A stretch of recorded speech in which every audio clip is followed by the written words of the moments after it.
do you want to shred? Stop overcomplicating it and just do this. In this video, I'm gonna tell you exactly what are the steps required for you to take in order to go from intermediate level to shredder level in just a couple of months.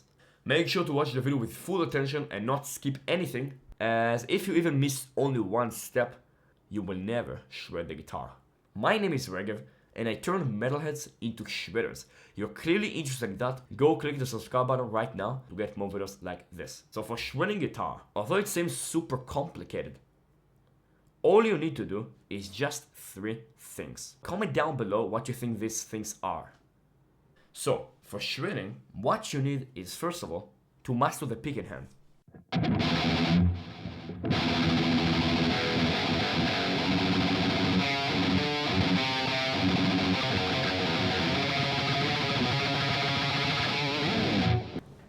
Then, you need to master the fretting hand.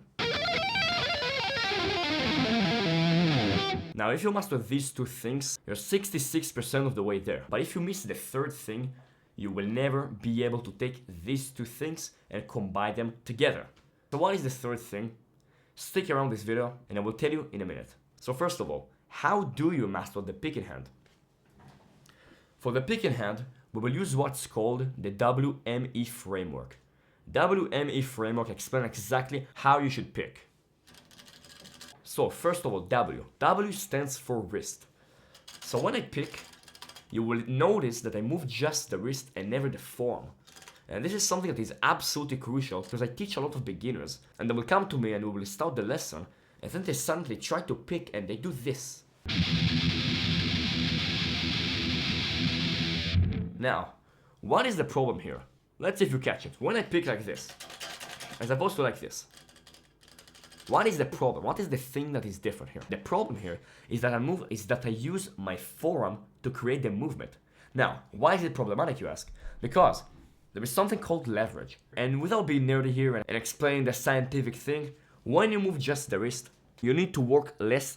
When you create the movement from the forearm, you need to work harder and put in more effort and work in order to get the same outcome, which is the picking itself. So basically, when you move just the wrist and not the forearm, and you keep your forearm stable, you have the ability to work less hard and be very relaxed in order to get the same picking speed. So this is absolutely powerful. M is movement. So after you move just the wrist, you need to make sure that you are using the minimum movement and that you don't do this and just use unnecessary movement. You want to keep it as minimal as humanly possible. And the 3rd thing is E, which E stands for effort. So, after you move just the wrist, after you use the minimum movement, you need to use the minimum effort. And really make sure you are the most relaxed you can possibly be. And when you combine them all together, this is what happens.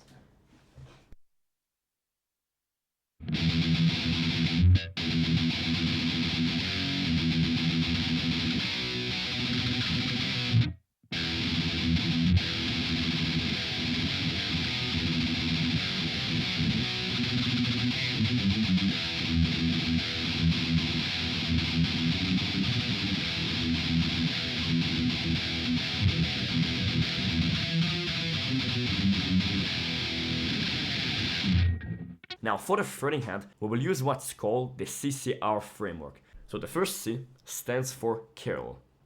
So then again, I teach a lot of beginners, and what they will do when they try to play with the fretting hand and try to shred or something, they will just play like this. For example, I give them the spider exercise, which by the way, this is one of the most important exercises of all time. It's fucking crucial, okay?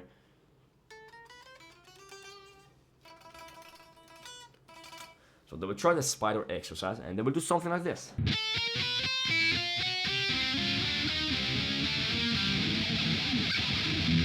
Now let me demonstrate the correct way to see if you catch the difference.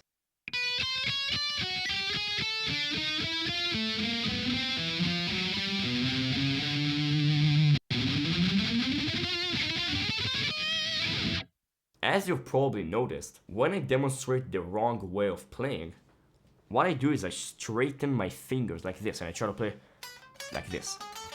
Now when you do this, as opposed to just this and curling your fingers, You can see that when I play like this, I need to work hard. Then again, like with the pick in hand, I need to work less hard in order to get the same results, right? Because when you do this, and you press the string, and you do that, like try to do it. Grab the guitar, and try to do it. Try to just do this, and now try to do this. Which one requires more effort? This or this? As you probably feel, when you do this, like it's only this part is moving a little bit, but you don't really feel it working that much, right? When you do this, like you feel stress in the forearm and in the finger itself, and it's just super complicated. So, for the sake of your efficiency,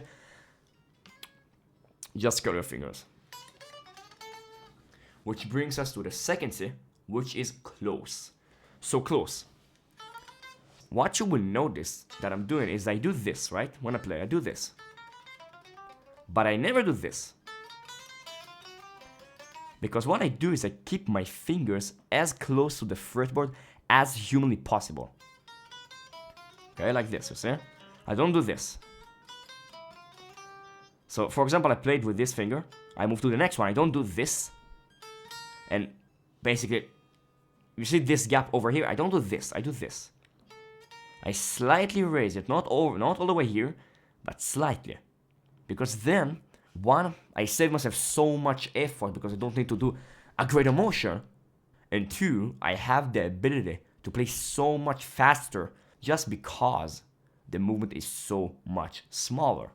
Now, R stands for relax. So, after you make sure that you curl your fingers, and after you make sure that you keep them as close to the fretboard as humanly possible, what you want to do now is make sure that you are very, very relaxed and that the strength you put on the fretboard itself with your fingers is not that great. Okay, so for example, I play a note, okay? This note. Now, in order to produce the note, I need to press the fretboard. Do you agree or not? Of course, right? I need to press the fretboard. There is the minimum strength required in order to produce the note. Because if I press it like a limp dick and I do not use enough force, what will happen is that the note itself will not be audible, right? On the other hand, if I press too much, I will waste time, I will waste energy, and the note will also not be in tune, right? Because it will, look at this.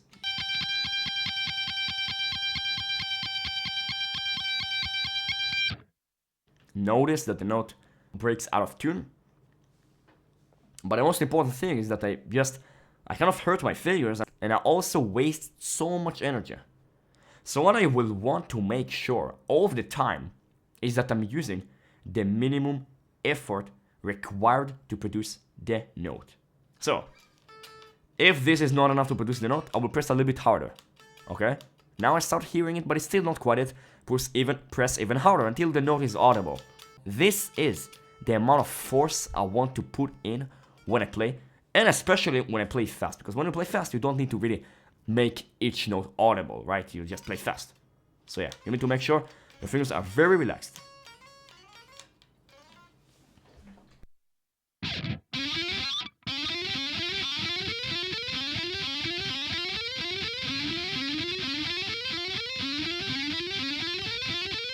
Now, to prove that this format works, let me try to do the same lick I played right now, but I do it with the complete wrong form. And you see that it will be absolutely impossible.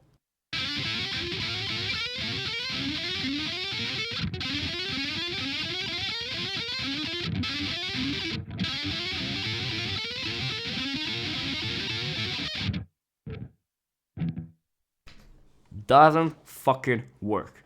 Same thing with the pick in hand. If I break form and try to play Master of Puppets, for example, it would just not work.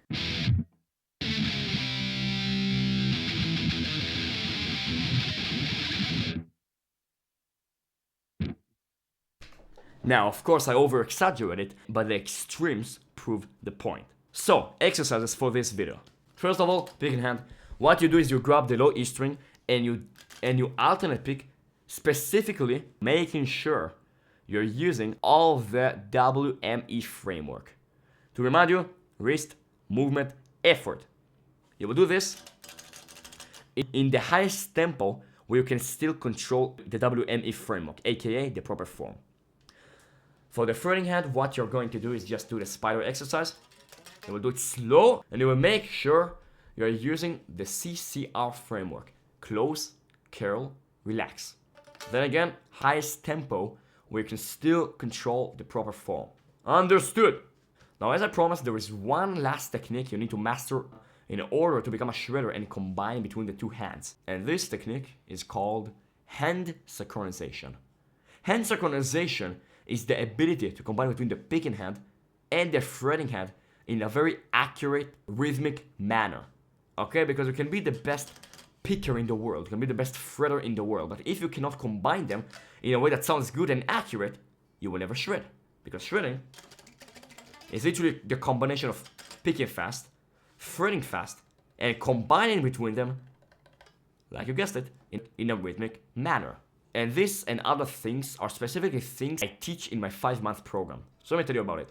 If you're a guy who's very serious about taking his shredding level and his metal guitar skills to the complete next level, and you want to get to the position where in just 5 months you can absolutely shred your 3 favorite songs of all time, start to finish, no mistakes, the program might be a perfect fit for you.